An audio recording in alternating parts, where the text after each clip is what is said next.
자, 오늘은 그래서 로마서 6장 4절 그 말씀을 가지고 이 새 생명의 영원한 심벌이라고 하는 제목으로 여러분들과 부활과 관련된 그런 이야기를 함께 나누고자 합니다.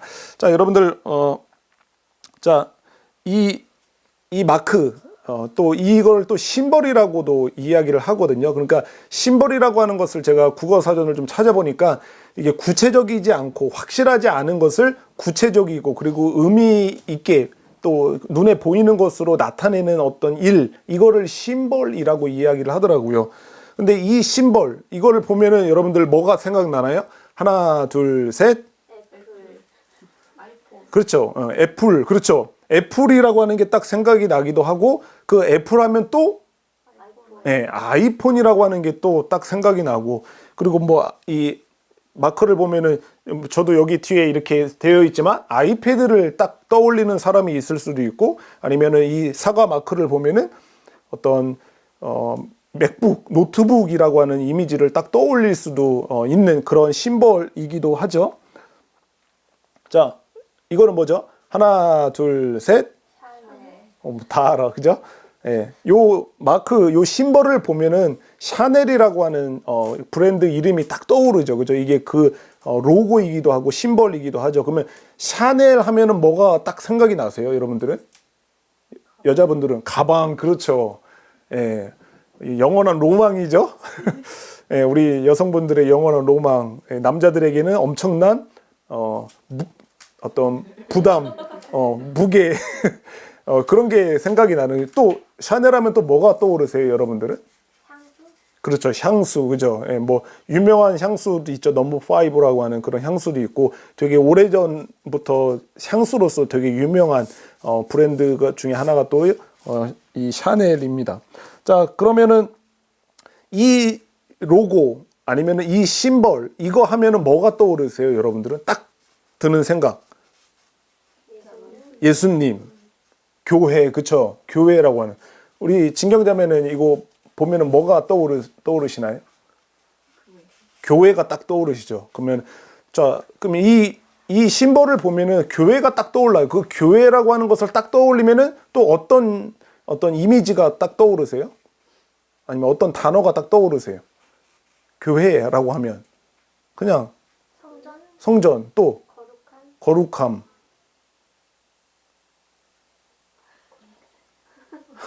고용교회. 그래서 고용교회가 떠오를 수도 있죠. 오랫동안 모교회니까. 그쵸.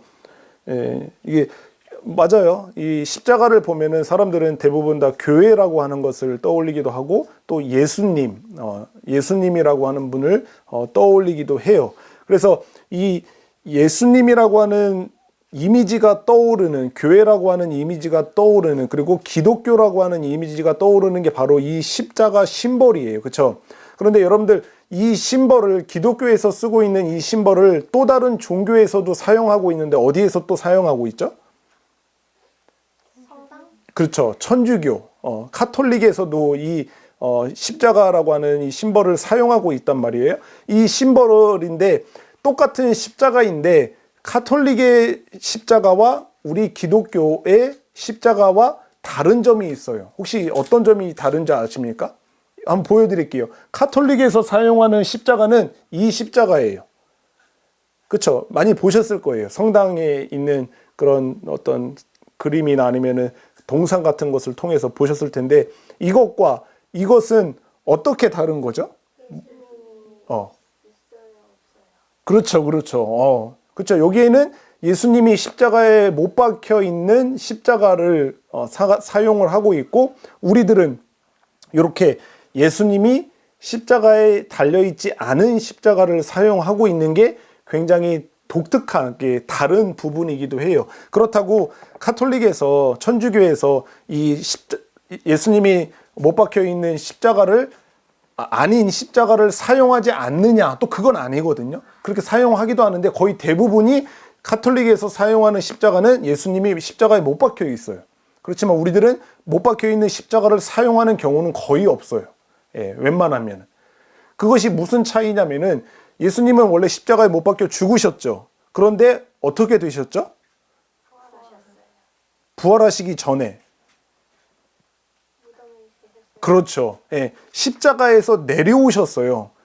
장사 지내기 위해서, 장례식을 치르기 위해서 그 십자가에서 내려오셔서 돌무덤에 이렇게 장사되셨죠. 그리고 장사되신 후에 이제 3일 후에 부활하시게 되었기 때문에 우리들은 주일에 예배를 드리는 이유는 예수님께서 안식 후 첫날, 안식일 다음날 바로 부활하셨기 때문에 그때가 일요일, 주일이기 때문에 우리가 주일에 예배를 드리는 거가 된 거거든요. 그렇기 때문에 천주교의 십자가와 우리의 십자가의 가장 큰 차이점은 부활하신 예수님이다라고 하는 것을 우리는 이런 모습을 통해서 볼 수가 있는 거죠. 그래서 이 기독교, 십자가라고 하는 그 심벌 속에 어떤 사람들은 십자가에 못 박혀 계신 예수님을 떠올리기도 하고 어떤 사람들은 부활하신 예수님을 떠올리기도 하는 거예요. 그런데 저는 오늘 로마서 6장 4절 말씀을 통해서 부활하신 예수님, 그 부활하신 예수님의 의미, 그리고 가치가 어떤 것에 우리가 의미와 가치를 둘 수가 있는지에 대해서 은혜의 말씀을 함께 나누고자 하는 것입니다. 자, 여러분들, 부활이라고 하는 예수님이 부활하셨다라고 하는 것을 교회를 다니지 않는 사람들의 생각은 어떤 생각을 갖고 있는지 아십니까? 뭐 다양한 생각들이 있겠지만 먼저는 어떤 생각을 갖고 있냐면은 부활하신 예수님 그리고 예수님의 부활이라고 하는 것을 이야기를 할 때는 이런 거예요. 모든 인간은 죽지 않느냐? 모든 인간은 죽지 않느냐? 죽지 않는 인간이 없지 않느냐? 그런데 우리가 사람을 살다 보면은 다 알고 있는 거지만 아무리 건강하고 아무리 똑똑하고 아무리 잘난 사람이라고 해도 시간이 어느 정도 지나면 모든 사람은 다 죽었다. 그게 사실이지 않느냐. 그렇기 때문에 예수님이 사람이라고 하면은 부활이라고 하는 것은 있을 수 없다라고 하는 생각을 가지고 있는 거예요. 모든 사람이 다 죽었고 그 죽었던 사람은 단 한 사람도 다시 살아난 사람이 없어요. 그래서 우리 곁에 있는 사람이 없죠. 그렇기 때문에 그 예수님이라고 하는 그 사람, 2000년 전에 그 팔레스타인 지방에 살았던 그 예수라고 하는 그 청년이 죽었기 때문에 그 죽은 예수가 다시 살아나는 그런 부활이라고 하는 거는 없다라고 그렇게 생각을 하고 있는 거죠. 또 어떤 사람들은 예수님의 부활, 뭔가 그럴싸하긴 한데 증거가 부족하지 않느냐라고 그렇게 이야기를 하기도 해요. 증거가 부족하다라고. 그러니까 이 예수님께서 죽었다가 다시 부활했다라고 하는 어떤 그것을 기록해 놓은 어떤 권위 있는 어떤 문서 이런 거 없지 않느냐. 교회 다니는 사람들만이 인정하는 거 그런 거 말고 교회 다니지 않는 사람들도 인정할 수 있는 그런 권위 있는 어떤 그 사실을 기록해 놓은 문서가 없지 않느냐. 부족하지 않느냐라고 하는 그런 이야기를 하기도 하고 요즘 이 미디어 시대를 살아가는 사람들은 그런 거죠. 뭐 영상이 있어? 그런? 예수님이 부활하신 그런 영상 같은 거 있어? 없잖아. 근데 그런 거를 어떻게 우리가 믿으라고 하는 거야? 그런 거는 없어. 라고 이렇게 생각을 하는 사람들도 있는 거죠. 또 어떤 사람들은 예수님의 부활, 뭐 증거가 있다라고도 하고, 그렇게 이야기를 하는데 내가 본 적이 없어. 예수님의 부활, 그거 내가 본 적이 없단 말이야. 내가 그거를 경험한 적이 없어. 라고 생각을 하면서 그렇기 때문에 그런 예수님의 부활은 믿을 수 있는 일이 아니야.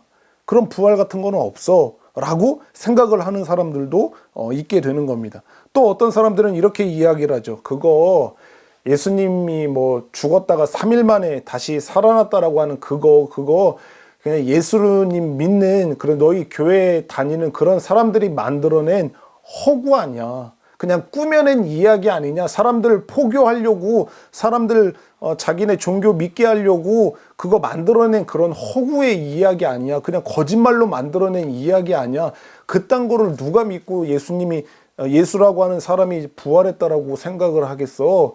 그거는 뭐 믿을 수 없는 거짓말이야 라고 그렇게 생각을 하는 게 제가 생각하는 세상 사람들의 어떤 대부분의 사람들이 하는 그런 예수님의 부활이라고 하는 걸 생각할 때 갖는 생각이라고 생각을 합니다. 생각이라고 생각을 합니다. 그런데 이 사람들의 생각이 어떤지, 이 사람들의 생각이 그럴싸한지 그렇지 않은지를 또한 우리 예수님의 부활이라고 하는 것을 믿는 사람들은 또 이것에 대해서 또 생각을 해볼 수가 있는 거죠. 단순하게 너희들은 그냥 예수님을 안 믿으니까 그냥 그렇게 생각하는 거지라고만 치부하는 게 아니라 저 사람들이 저렇게 생각하는 것에 대해서 그러면은 우리는 어떤 답변을 줄 수 있는가 라고 하는 생각을 해볼 수가 있어요. 그래서 우리가 한번 알아보고 싶은 것은 예수 그리스도, 예수님이라고 하는 사람이 부활했다라고 하는 이것에 대한 역사적 사실성이 있느냐, 이것이 정말 그냥 교회 다니는 사람들끼리만 이야기하는 그런 이야기로만 생각할 게 아니라 이게 역사적인 어떤 증거와 근거와 그리고 사실성이 있는 이야기구나라고 하는 것을 어떻게 이야기할 수 있느냐라고 하는 것을 우리가 좀 알아볼 필요는 있어요. 예. 어려서부터 뱃속에 있을 때부터 교회를 다녔던 사람들에게 있어서는 뭐 이거 뭐 다르게 생각할 게 뭐 있나? 뭐 예수님이 부활하셨으면 부활하신 거지라고 이렇게 생각을 하는 게 있을 텐데 그 좋은 거예요. 예, 다른 의심의 여지가 없는 게 좋지만 그렇지만 세상 사람들이 이런 의구심과 뭔가 궁금증과 질문을 우리들에게 해올 때 거기에 대한 눈높이의 답을 줄 수 있어야 되는 거죠. 우리 기독교라고 하는 게 우리가 믿음을 갖고 있다라고 하는 것은 어떤 논리적인 영역이 없거나 아니면 어떤 역사적인 그런 근거가 없는 그런 허구 위에 세워진 믿음이 아니라 그런 증거들과 역사적 사실을 터 위에 세워진 믿음이다라고 하는 거기 때문에 그것에 대해서도 우리는 성경을 근거해서 답변을 줄 수 있어야 되는 거죠. 그래서 지금 시간에 짧게 한번 다뤄볼 텐데 예수님의 그 부활에 대한 역사적 사실성에 대해서 한번 몇 가지의 내용들을 살펴볼 겁니다. 첫 번째는 예수님의 부활이 왜 진짜냐, 왜 이게 진짜 사실이냐라고 했을 때 첫 번째 이유는 무엇이냐면요, 군인들의 증언, 그리고 그 군인들과 함께한 사람들이 그 예수님의 부활을 은폐하려고 숨기려고 했던 시도가 있었다라고 하는 것을 통해서 우리는 예수님의 부활이 역사적 사실이라고 하는 것을 알 수가 있습니다. 우리 예수님의 그 부활하신 그 시기의 무렵을 기록해 놓은 성경을 한번 찾아볼까요? 마태복음 28장을 한번 찾아봅시다. 마태복음 마지막 장이죠. 마태복음 28장을 한번 펴보겠습니다. 마태복음 28장. 찾으셨어요?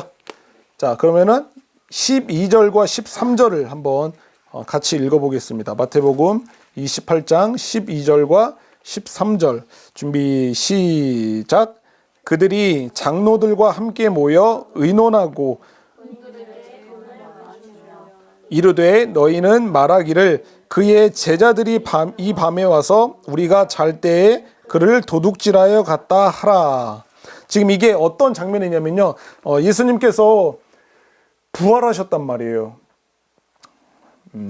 오늘은 조금 부가적인 설명이 조금 필요할 것 같아요. 예수님이 십자가에서 내려오셨다라고 아까 이야기했어요. 십자가에서 내려와서 그분을 장례식을 치르기 위해서 무덤에다가 그 시체를 갖다 놨는데 그때 당시에 무덤은 돌을 파서 무덤을 만들었었거든요. 그래서 예수님을 돌아가신 예수님을 내려다가 그 준비된 돌 무덤에다가 놓고 그 돌 무덤을 팔려면 구멍이 만들어지게 되잖아요. 그러면 그 구멍을 다시 사람들이 오고 가지 못하도록 그 구멍을 막아야 되기 때문에 동그란 큰 돌을 굴려서 그 입구를 막아 놓는 게 그때 당시에 어떤 풍습이었어요. 그래서 그렇게 이렇게 막아 놓고 예수님은 법적인 심판을 받아서 사형을 당한 거기 때문에 그때 당시에 로마의 군인들이 그 시체를 도둑질하지 못하게 하기 위해서, 왜냐면은 되게 사회적 혼란을 일으켰던 사람이 예수였기 때문에 누가 혹시 그 시체를 훔쳐가거나 해를 가하지 못하도록 군인 보초병을 세워놨어요. 그런데 그 무덤에다가 넣어놓고 3일이 지났는데 이 보초병이 새벽녘에 눈을 뜨고 딱 일어났더니 돌 무덤이 돌이 굴려져 있고 그 안에서 들어가 봤더니 시체가 없어진 거예요.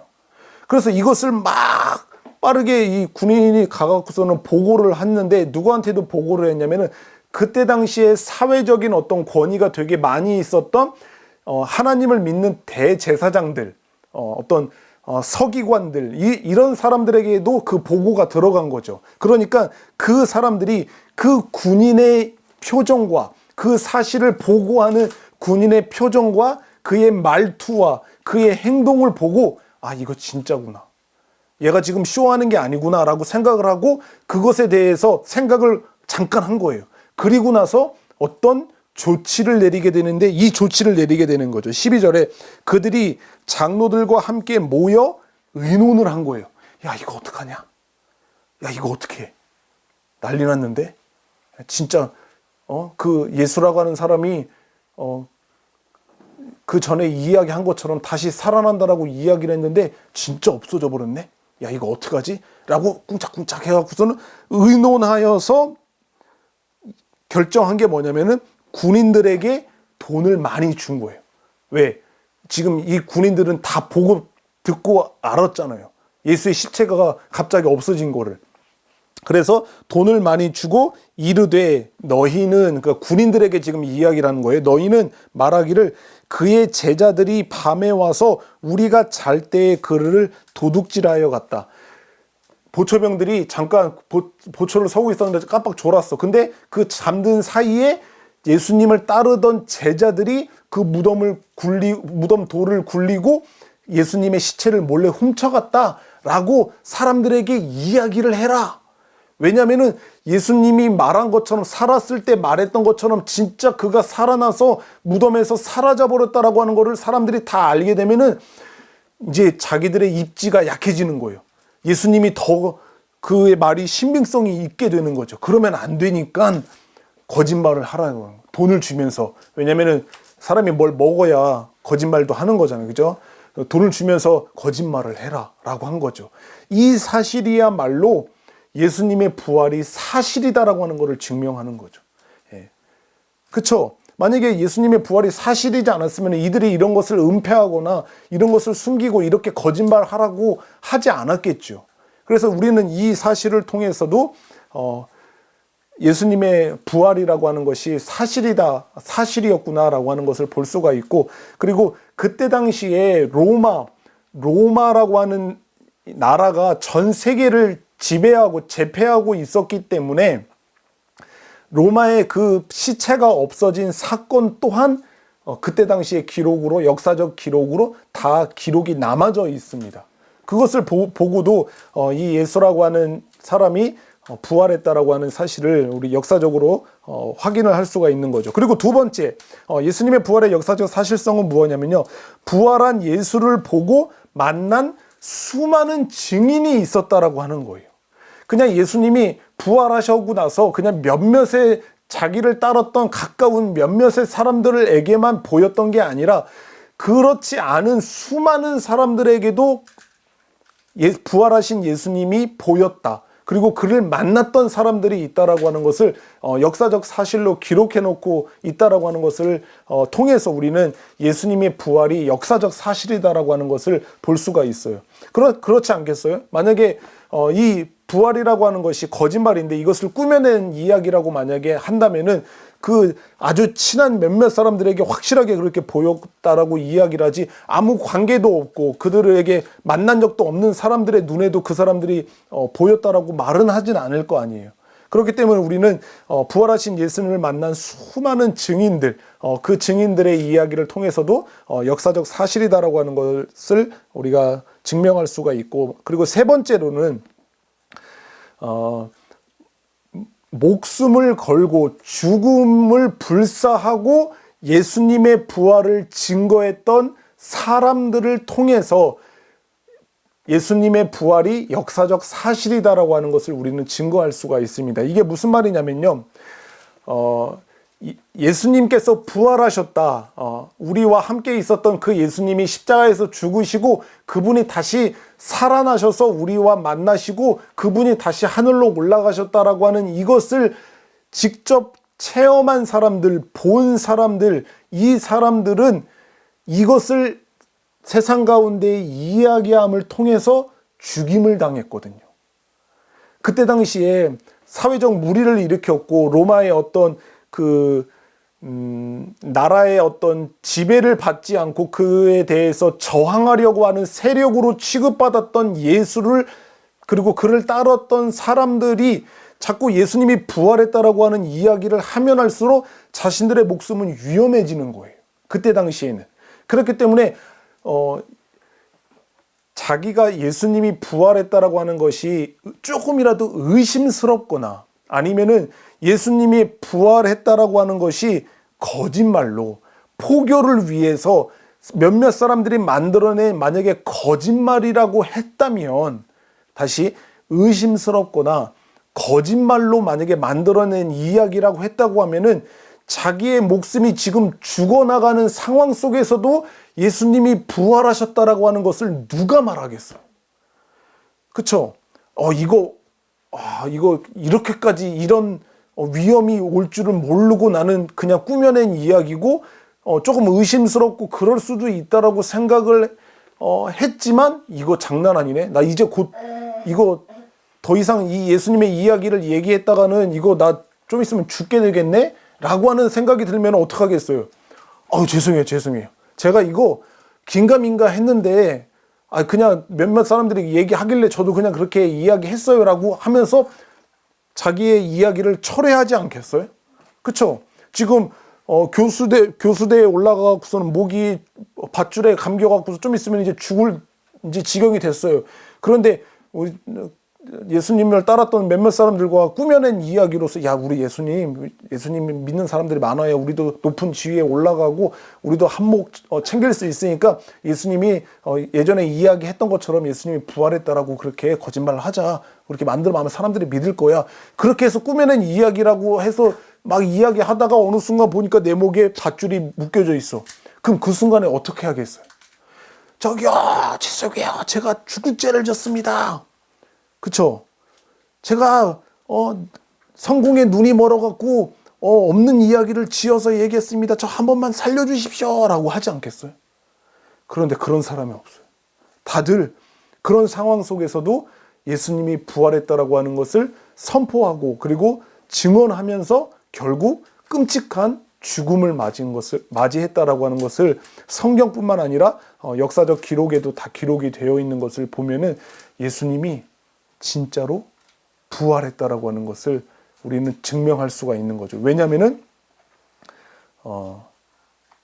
그들의 죽음이 예수님의 부활을 증거하고 있기 때문에 그렇습니다. 그리고 마지막으로 역사적 사실성을 우리가 증거할 수 있는 마지막 내용은 무엇이냐면요, 여자들의 증언이에요. 여자들의 증언. 여자들의 증언. 왜냐하면은 한번 질문을 해볼까요? 예수님이 부활한 사실을 가장 먼저 알았던 남자였을까요? 여자였을까요?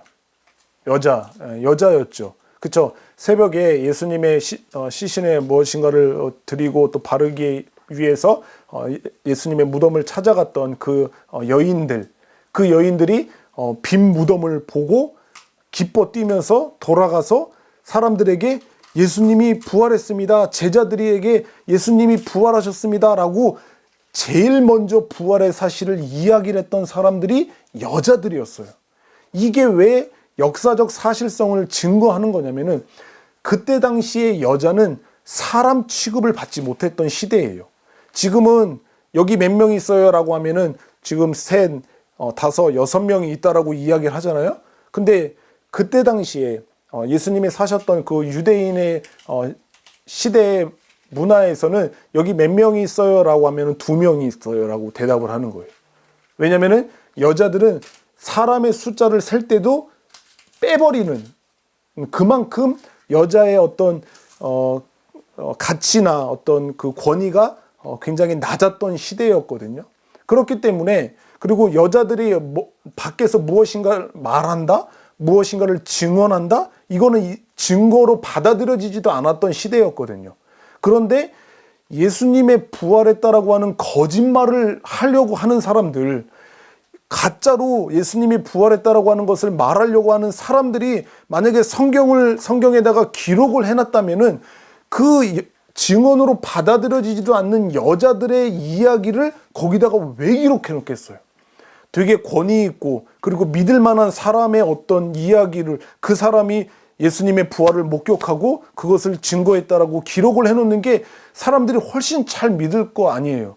그런데 성경은 그렇지 않고 그때 당시에 사람 취급을 받지 못하고 증거로 채택되지도 못할 여자의 증언을 기록을 해놓은 것은 그것이 사실이기 때문에 그런 거예요. 예. 우리가 지금 몇 가지의 내용들을, 네 가지의 내용들을 살펴보면서 이런 내용들을 통해서도 우리는 예수님의 부활이 허구가 아니고 거짓이 아니라 역사적 사실을 가진 진짜 역사적 사실이다 라고 하는 것을 우리는 확인할 수가 있는 거죠.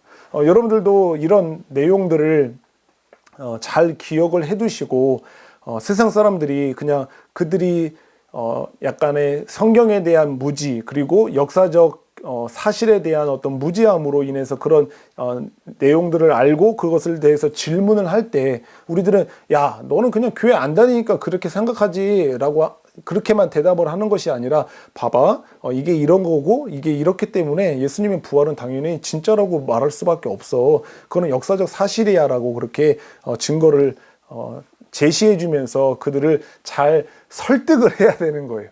예, 그냥 넌 이렇게 싸가지가 없냐?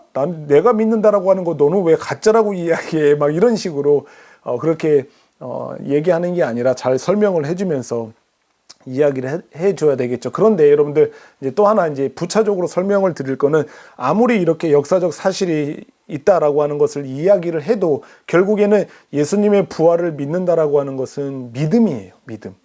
그것에 대해서 논리적으로 역사적 사실을 아무리 제시하고 그것을 증거로 내밀어도 그 사람의 마음에 그것을 믿기 싫어하면은 믿어지지 않게 되는 것은 분명히 사실이지만 우리 지성적인 어떤 그런 믿음을 가지고 있는 우리들은 그들에게 이런 논리적인 설명 또 역사적 사실들을 설명해 주면서 예수님의 부활이 사실이다. 그러니까 이것을 믿어야 된다라고 그렇게 잘 이야기를 해주셨으면 좋겠습니다. 자, 그러면은 이제 예수님의 부활이라고 하는 게 역사적 사실이다. 이게 진짜였구나라고 하는 것을 우리가 어느 정도 받아들이면은 자, 그러면은 지금으로부터 2000년이 지난 여기서부터 한 400km 정도 떨어진 저 팔레스타인이라고 하는 이스라엘이라고 하는 땅에서 어떤 33살의 젊은 청년이 십자가에서 못 박아 죽었고 거기서 살아났다라고 하는 그 사건이 그러면 2024년을 살아가는 우리들에게는 도대체 어떤 의미가 있느냐라고 하는 거죠.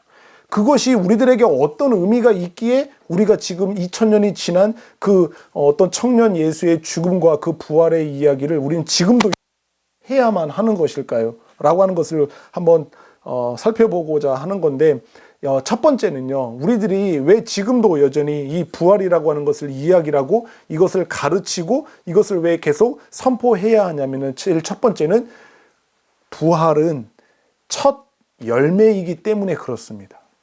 한번 같이 따라해 볼까요? 부활은 첫 열매이다. 네, 우리 성경 하나만 같이 찾아봅시다. 고린도 전서를 한번 볼게요. 고린도 전서 15장 20절. 고린도 전서 15장 20절입니다. 고린도 전서 15장 20절. 한번 같이 읽어보겠습니다. 15장 20절 시작. 그러나 이제 그리스도께서 죽은 자 가운데서 다시 살아나사 잠자는 자들의 첫 열매가 되셨도다. 아멘. 여기 이야기하죠. 그리스도께서 죽은 자 가운데서 다시 살아나사 부활하셔서라고 하는 거죠. 부활하셔서 잠자는 자들의 첫 열매가 되셨다라고 그렇게 이야기하는 거예요. 예수님께서 부활하신 것은 어떤 것에 대해서 첫 열매가 된 거다라고 하는 거죠. 그러니까 예수님의 부활이라고 하는 것을 우리가 딱 생각하고 부활이라고 하는 것을 이렇게 바라볼 때 우리는 저것은 지금 첫 열매이구나라고 하는 것을 우리가 알 수 있게 된다라고 하는 것을 성경이 말하고 있는 거예요. 자, 여러분들 보세요. 이 첫 열매라고 하는 것은 그 다음에 또 열매가 있다라고 하는 것을 말하기 위해서 첫 열매라고 하는 것을 말하는 거거든요. 여러분들이 길을 가다가 아니면 앞마당에 어떤 나무가 이렇게 한 그루가 이렇게 자랐어요. 그렇게 이게 파란색 잎이 있는 그 나무가 이렇게 한 그루 자랐는데 그 나무가 어떤 열매인지를 몰라요. 어떤 나무인지를 모른단 말이에요. 그런데 그 나무가 조금 더 자라고 꽃이 피더니 열매 하나가 딱 맺어지는데 보니까 사과 모양의 열매가 맺어지는 거예요. 그래서 그 하나의 사과 열매가 딱 맺어지게 되는 것을 보면은 저 나무는 사과나무라고 하는 것을 알고 조금 더 있으면은 그 주변에 수많은 사과나무가 맺어질 거라고 하는 것을 우리는 기대하고 소망할 수 있게 되는 것처럼 예수님께서 죽었다가 다시 살아난 것은 그 죽었다가 다시 살아나는 수많은 사람들이 있게 될 것인데 그것에 대해서 제일 첫 번째로 보여지는 것이다 라고 하는 것을 우리들에게 알려준다라고 하는 거예요. 그래서 우리들은요, 예수님의 부활을 생각하면은 곧 우리들의 부활을 생각하게 되는 거예요. 우리들이 죽었다가 다시 살아나게 된다라고 하는 예수님 이후에 또 다른 생명들이 태어나게 될 거다라고 하는 것을 우리는 알 수가 있어요. 거기 고린도전서 15장 20절에서 밑으로 내려가서 23절을 보면은 이렇게 기록이 되어 있어요. 그러나 각각 자기 차례대로 되리니 먼저는 첫 열매인 그리스도요, 다음에는 그가 강림하실 때에 그리스도에게 속한 자요 라고 이렇게 이야기를 하는 거죠. 예수님이 첫 열매다. 그러니까 그 다음에 예수님이 다시 오시는 그때에 똑같이 예수님을 믿는 자들은 예수님이 부활하셨던 것과 같이 다시 살아나게 될 거다라고 하는 것은 또 두 번째 열매, 세 번째 열매, 100번째, 1000번째 열매가 맺어지게 될 거다라고 하는 것을 이야기를 하고 있고, 또 로마서 6장 8절에 보면은 만일 우리가 그리스도와 함께 죽었으면 또한 그와 함께 살 줄을 믿노니라고 이렇게 성경은 말하고 있어요. 그러니까 예수님의 죽음처럼 우리도 죽었고, 그리고 예수님의 부활처럼 우리도 다시 부활하게 될 거다라고 하는 것을 우리는 알 수가 있다라고 하는 말입니다. 그래서 2024년을 살아가는 우리들이 교회에 다니고 또 예수님을 믿는다라고 하는 우리들이 예수님께서 부활하셨다라고 하는 그것을 생각을 할 때마다 우리는 무엇을 생각해야 되냐면은 내가 예수님이 부활하셨던 것 같이 다시 영원한 생명으로 다시 부활하게 되는 그때가 반드시 있게 되는구나 라고 하는 것을 우리는 기억하고 또 깨달아 알아야 하는 것입니다. 이것이 정말 우리들의 유일한 소망이 되는 거예요. 우리도 시간이 지나면 우리 죽게 되나요? 죽지 않게 되나요? 우리도 시간이 되면 서로 다른 시간이 되겠지만 우리는 반드시 죽게 되는 그때가 있잖아요. 그런데 그 죽음이 끝이 아니라 우리가 예수님의 부활을 바라봤던 것처럼 우리도 그 죽음 가운데서 다시 부활하게 되는 그날이 있게 된다라고 하는 것을 알기 때문에, 믿기 때문에, 그것을 신앙하기 때문에 우리들은 죽음을 두려워하지 않게 되는 거예요.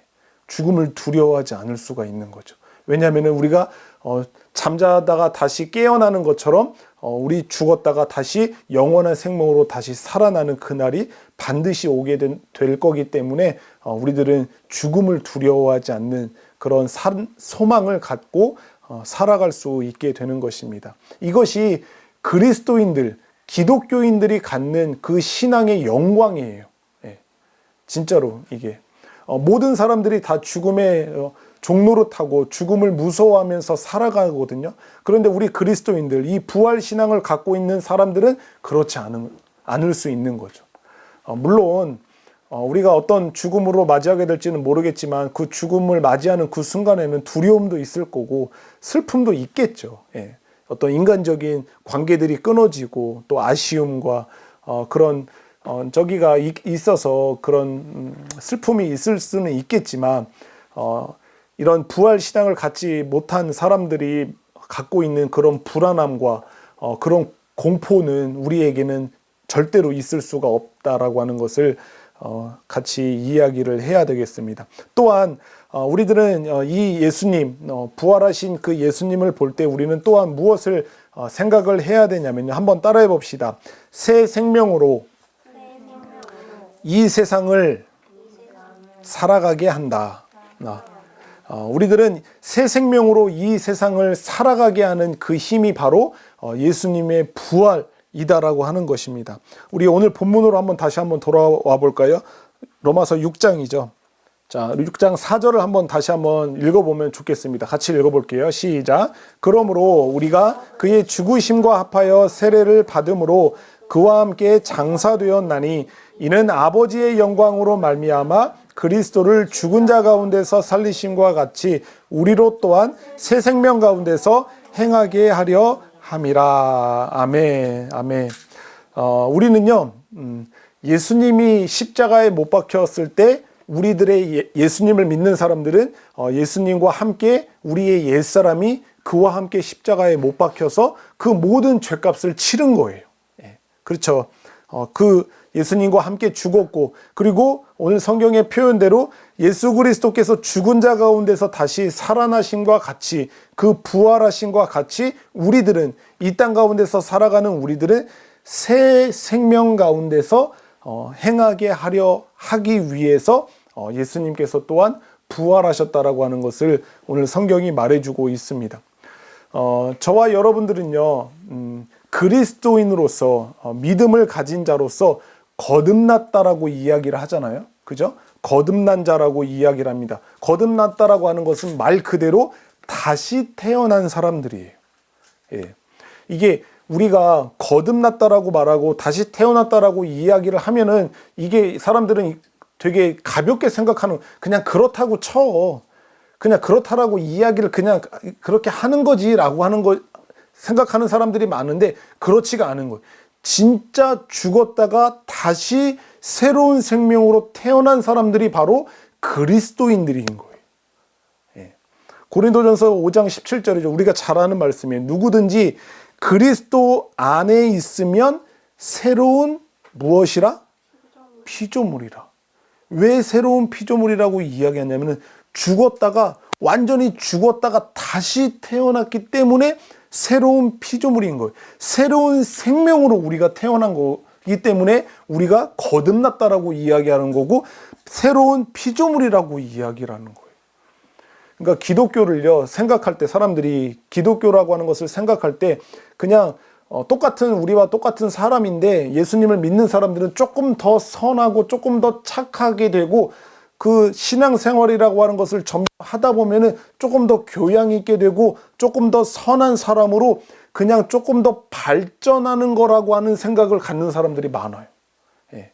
여러 종교가 있는데 그런 종교 하나씩 가지면은 그 종교에 따라서 좀 더 그렇게 사람이 나아지는 삶을 살게 되는 거지, 조금 더 가치 있는 삶을 살게 되는 거지라고 그렇게 생각하는 사람들이 있는데 기독교가 말하는 거는 전혀 그렇지 않습니다. 기독교는 그냥 그렇게 발전하고 좀 더 노력해서 나아지는 삶이 아니라 그냥 완전히 죽었다가 다시 새롭게 태어나는 게 기독교라고 이야기하고 그리스도인이라고 이야기를 하는 거예요.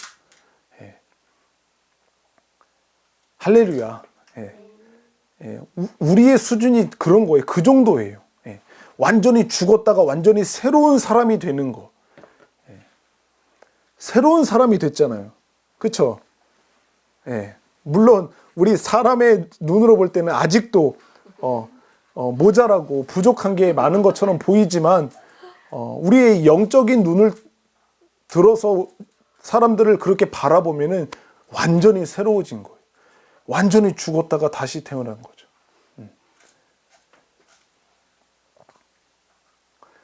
그러니까 제 어렸을 때 친구들이 지금 뭐 거의 대부분이 연락을 안 하고 지내기는 하는데 그 친구들이 만약에 지금 제가 이렇게 하고 이렇게 살아가고 있는 모습을 보면은요, 거의 99%의 친구들이 아마 믿지 않을 거예요. 예. 절대 믿지 않을 거예요. 재한이가? 제가 재한이라고? 예. 믿지 않을 거예요. 예. 아마 그 친구들에게는 쟤 진짜 다시 태어났네라고 말이 나올 정도로 그렇게 달라지는 삶을 살아가게 되는 거거든요. 예수님을 내 마음에 믿고 예수님이 나의 구주가 되었다라고 하면은 정말 그런 삶의 놀라운 변화들이 일어나게 되는 거예요. 왜냐면은 이 변화는 그냥 목사님처럼 그렇게 어떤 신학교도 들어가고 직장 그만두고 신학교 들어가서 그렇게 교회에서 일하는 사람들이나 그런 예수님 믿고 뭔가 변화가 그렇게 일어나는 거지, 그냥 직장 생활하면서 그냥 사회생활 하는 사람들은 그렇게 별로 변화가 나타나는 게 아니에요라고 이야기를 하실 수도 있겠지만 전혀 그렇지 않습니다. 제가 아까 사과나무 비유를, 첫 열매 비유를 들 때 사과나무 비유를 들었지만, 여러분들 어떤 생명은 그 생명이 어떤 종류의 생명이냐에 따라서 그 생명의 당연한 결과로서의 열매를 맺어지게 되어져 있어요. 사과나무라고 하는 생명을 갖고 있는 그 나무는 반드시 사과나무의 열매를 맺게 되지 그 사과나무에서 바나나가 맺어지지 않아요. 왜냐하면 그 생명은 사과나무의 생명을 갖고 있기 때문에 그래요.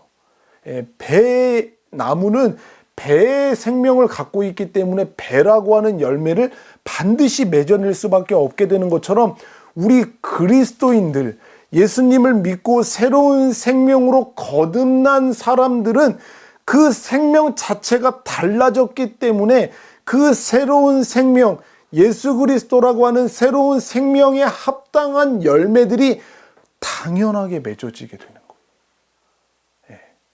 그렇기 때문에 우리가 예수님을 믿었다라고 하면은 우리들의 삶은 반드시 변화될 수밖에 없어요.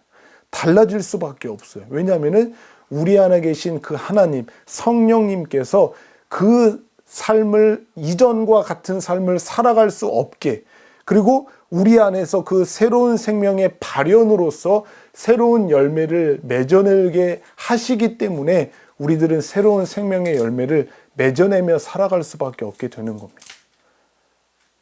이해가 되시죠? 예. 저는 모태신앙이라서 뭐 그렇게 큰 변화들은 사실 없어요. 어렸을 때부터 믿었는데 뭘 그런 큰 변화들이 아니에요. 절대 그렇지 않아요.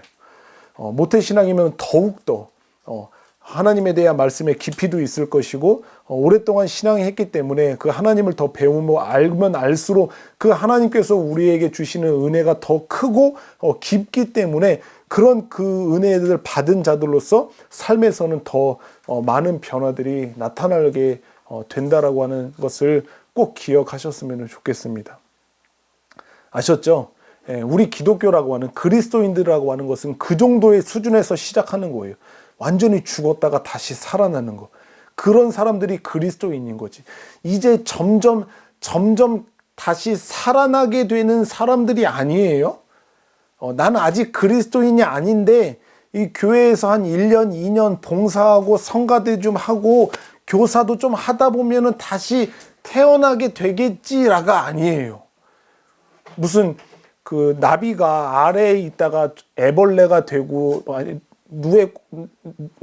누에로 있다가 그 애벌레가 되고, 뭐 다시 저기 해서 막 변태를 해서 그렇게 돼서 나비가 되는 것처럼, 우리 그리스도인들은 그런 사람들이 아니라 죽었던 사람들인데 예수님을 믿음으로 말미암아 다시 완전히 새로운 생명으로 다시 새로 태어난 사람들을 그리스도인이라고 부르기 시작하는 거예요.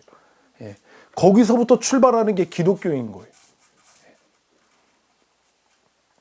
말씀을 마무리하면은, 우리는요 예수님의 부활하신 그날을 기념하려고 이 부활절을 또 기념하면서 예배를 드리고 있는데, 이런 부활절을 기념하면서 막 금식을 하고 막 고기를 안 먹고 막 그런 칸타타, 막 이렇게 대단한 칸타타를 한다거나 막 그런 거 한다라고 이 부활하신 예수님을 어떤 기념한다거나 아니면은 그 의미와 가치를 깨닫게 되는 게 아니라, 이렇게 죽음을 이기시고 승리하신 그 예수 그리스도가 얼마나 위대하신 분인지를 우리는 부활하신 예수님을 바라볼 때 그것을 우리는 깨달아 알 수 있게 되는 거고, 또 부활하신 부활하신 그 예수님을 묵상할 때 우리는 이 땅에서 예수님을 믿으면서 우리가